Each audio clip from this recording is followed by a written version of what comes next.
মুর্শিদাবাদে একই রাতে গ্রেপ্তার দুই তৃণমূল নেতা।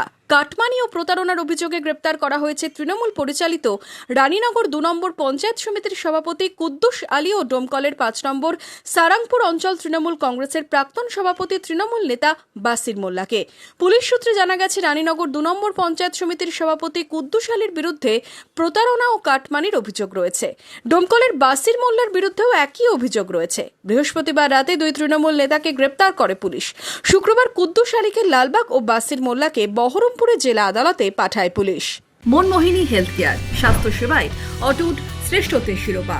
জেলায় প্রথম robotic knee replacement, cardiology with cath lab, neurosurgery, specialised trauma unit থেকে স্মাইল ট্রেন, একগুচ্ছ পরিষেবায় নিয়োজিত। Manmohini health care, quality care with personal touch, Baharampur শিল্প তালুক।